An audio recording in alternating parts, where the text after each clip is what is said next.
साकरी नगर वासियों को प्राप्त हुआ है।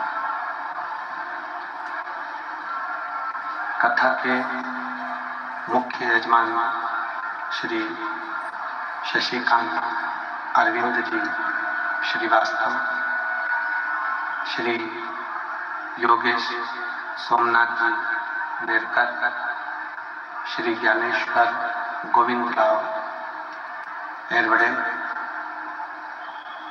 श्याम कांत जी बाबूलाल कोटवड़े, श्री दिलीप शिवराम बंधाना जी, श्री विश्वनाथ कोटवड़े, श्री नीलेश विश्वनाथ वाणी, श्री जयवंत लक्ष्मण बांगड़, श्री नितिन शिवाजी कोतकर, श्री विनोद मधुकर कोटवाड़े, श्री पांडुरंग वामन सूर्यवंशी, श्री विजय प्रभाकर सूर्यवंशी, श्री जितेंद्र शांताराम कौंतकर। ये मुख्य यजमान का पद ग्रहण करें। एक बार जोरदार ताली बजाकर इनका स्वागत वंदन अभिनंदन। जो इस पवित्र पावन शिव कथा का लाभ ले रहे हैं।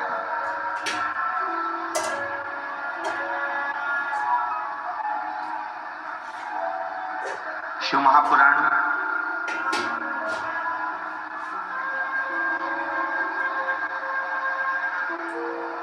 अपने पिता के पास बैठकर, अपने बाबू के पास बैठकर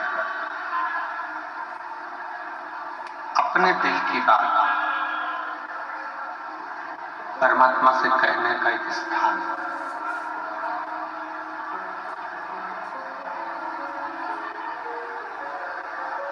हम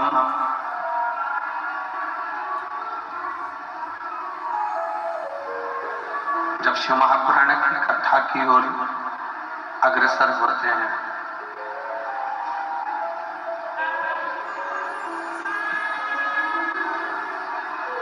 भगवान शंकर की कथा सुनने के लिए जब आगे बढ़ते हैं तो ये मानकर चले कि कहीं ना कहीं भगवान ओघड़दानी भगवान शिव स्वयं चाहते हैं कि आप अपने मन का भाव मुझसे कहे, संसार वालों से नहीं। ये स्वयं शिव चाहते हैं।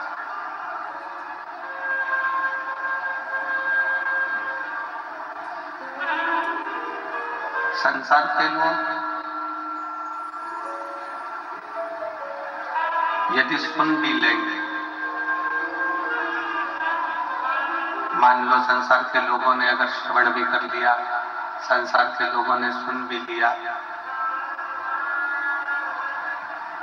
तो वो सुनकर अनसुना कर देंगे। शिव महापुराण की कथा एक बात बड़ी अच्छी कहती है, एक भाव बड़ा सुंदर कहती है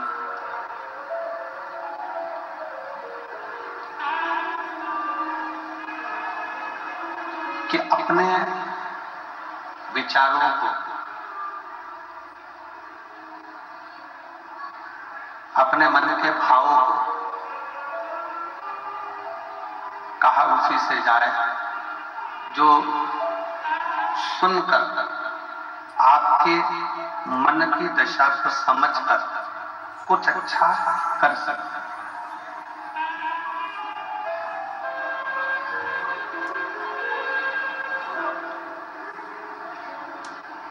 यदि हम अपने दिल की बात अपने मित्र से कह रहे हैं, परिवार वालों से कह रहे हैं, रिश्तेदारों से कह रहे हैं, नातेदारों से कह रहे हैं, कुटुंबियों से कह रहे हैं, और वो रिश्तेदार, वो नातेदार, वो कुटुंबी, वो परिवार वाले यदि मान लो आपके मन के भाव को समझ ही नहीं रहे,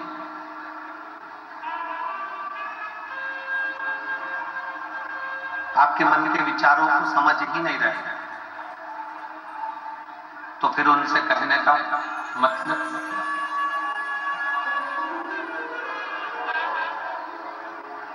आपके मन के विचार, भाव,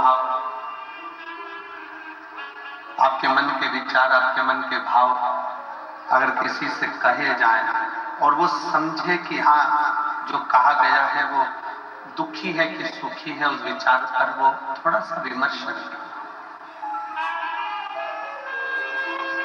तो उसका रिश्ते का है। वरना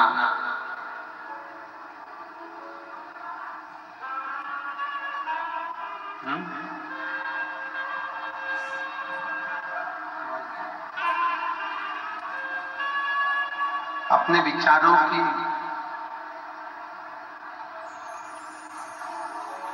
अपने मन के भावों को, अपने मन के विचारों को, अपने मन के शब्दों को कहो।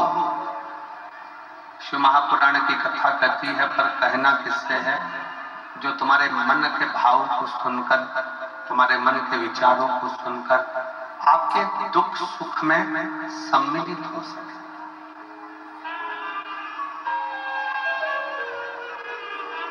और शंभो शरण मां दुख काटो दया करी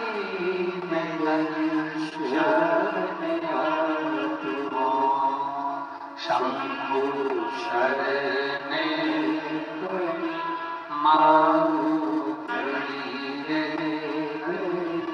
दुख काटो दया करी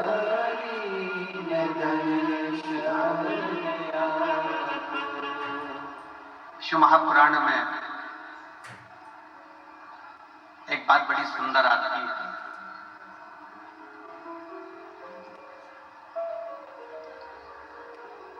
देवऋषि नारद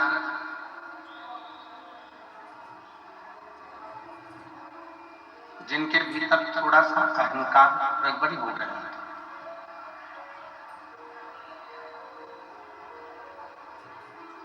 जिनके अंदर थोड़ी सी अभिमतता बहुत मात्रा में प्रकट हो गई,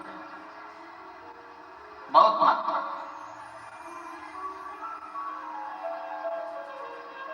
सूरत की कथा में एक बात कही थी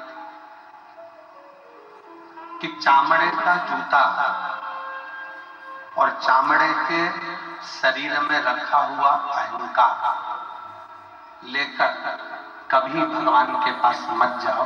चामड़े का जूता भी बाहर रख दो और चमड़े के शरीर में रखा हुआ अहंकार भी बाहर रख दो।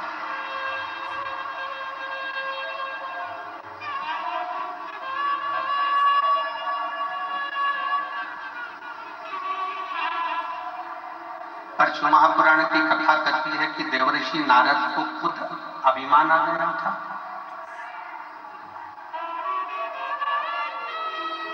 देवऋषि नारद को खुद अभिमत्ता आ गई थी, अहंकार आ गया था। और वो अहंकार किस चीज का था? वो अभिमान किस चीज का था? शिव पुराण कहती है वो अभिमान था देवऋषि नारद को उनकी तप साधना,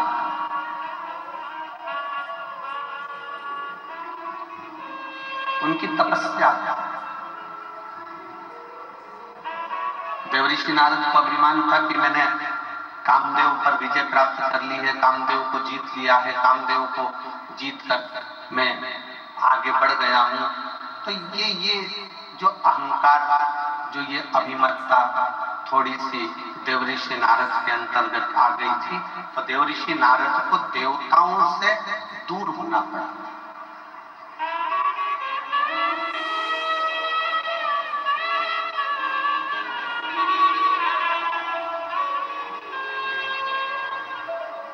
जब व्यक्ति के मन में अहंकार आ जाता है, जब व्यक्ति के मन में अभिमत्ता आ जाती है, थोड़ा सा अभिमान आ जाता है, तो वो भगवान से दूर हो जाता है। तीन चीजें भगवान से दूर कर देती है। पहले नंबर पर व्यक्ति के भीतर का अहंकार, दूसरे नंबर का हमारे भीतर की ज्यादा कामना,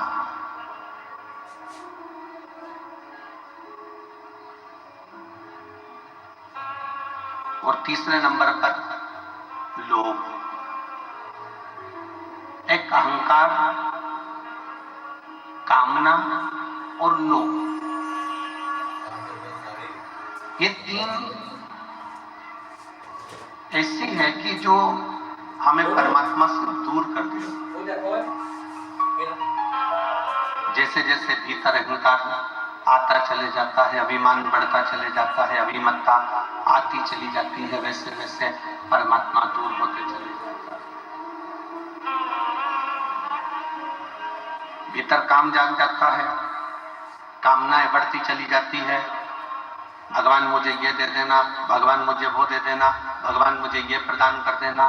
और मान लो भगवान ने यदि तुमको वो नहीं दिया तो तुम्हारे भीतर निराशा उत्पन्न हो जाती है और तुम भगवान से दूर हो जाते हो।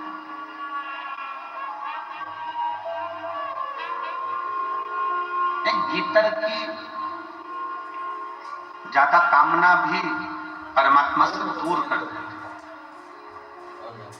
है। एक हमारे भीतर का लोभ,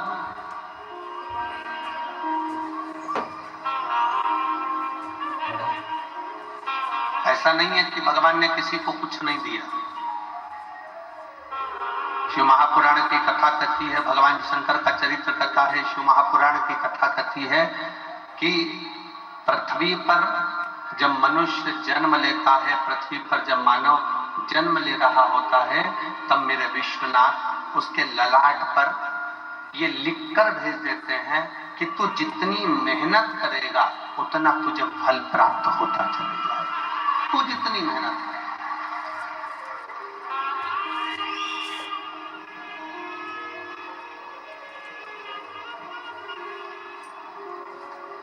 तू जितनी जितनी लगनता से काम करेगा, जितनी जितनी मेहनत से काम करेगा, जितना जितना परिश्रम करता चले जाएगा, उतना उतना तू प्राप्त करता चले जाएगा।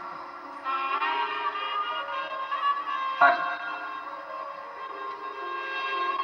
भगवान शंकर ने एक बात और कही है, साकरी की मेरी जीजियां और मेरे जीजा, बेटियां बेटा, इस बात का स्मरण करेंगे कि कभी भी कमाई करो, धन कमाओ, खूब कमाओ, व्यापार करो, खूब करो,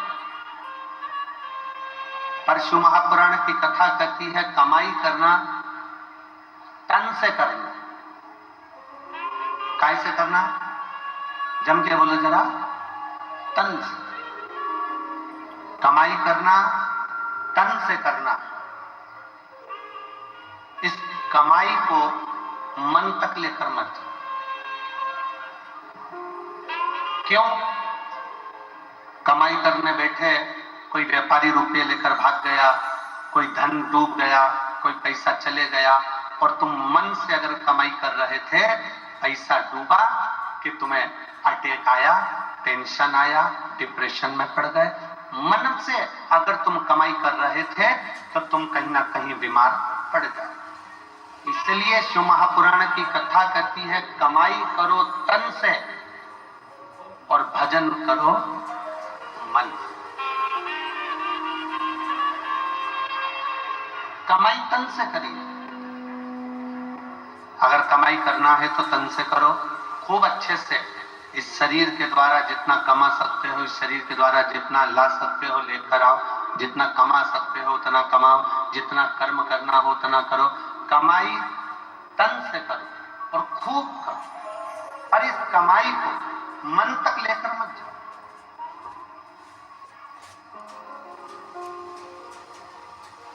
घाटा लग गया, टेंशन बढ़ गई, ज्यादा धन आ गया, टेंशन बढ़ गई। क्यों? क्योंकि तुम उसको मन तक लेकर आए, तुम उसको मन तक लेकर पहुंचे। कई लोगों ने पैसे को, कमाई को मन से लगा रखा है कि मेरा मन मन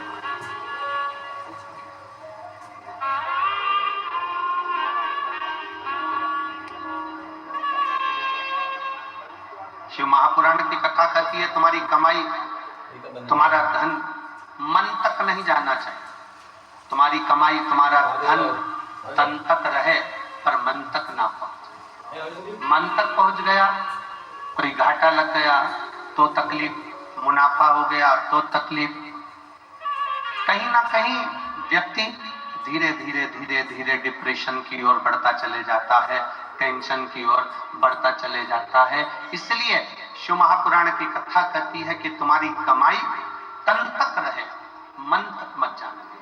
और भजन, शंकर की भक्ति कर रहे हो, शिव के मंदिर में जाकर एक लोटा जल चढ़ा रहे हो, शंकर का गुणगान कर रहे हो, शिव महापुराण की कथा श्रवण कर रहे हो, शिव मंदिर में झाड़ू लगा रहे हो, शंकर के मंदिर में पोछा लगा रहे हो, शंकर के मंदिर में जाकर अर्चना कर रहे हो, बेलपत्र चढ़ा रहे हो, चावल चढ़ा रहे हो, गेहूं चढ़ा रहे हो, कुछ भी तुम शंकर जी की आराधना में लगे हो, तो इतना याद रखना कि भगवान की भक्ति तन से मत करना।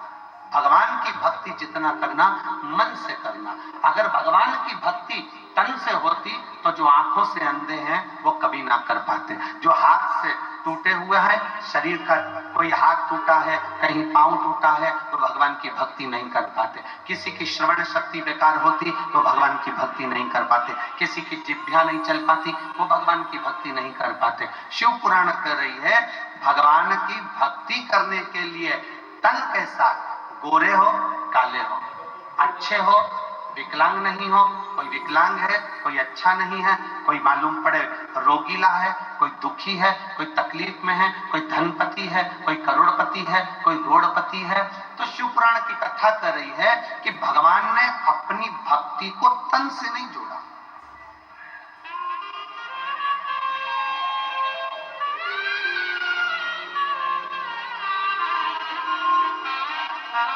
भगवान ने अपनी भक्ति को केवल मन से जोड़ा, केवल मन से।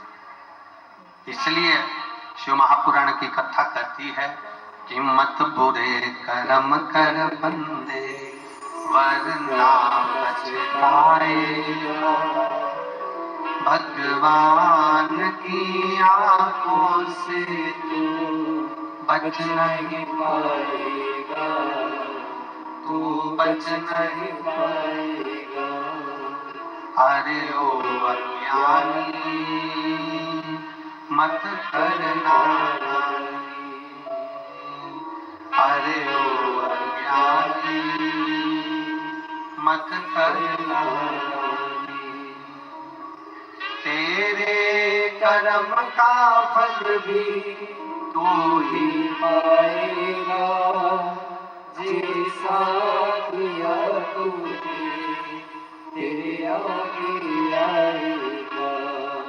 तेरे कर्म का फल भी तू ही पाएगा, जैसा किया तूने तेरे आगे आएगा। मत बुरे कर्म कर बंदे, मत बुरे कर्म कर बंदे वरना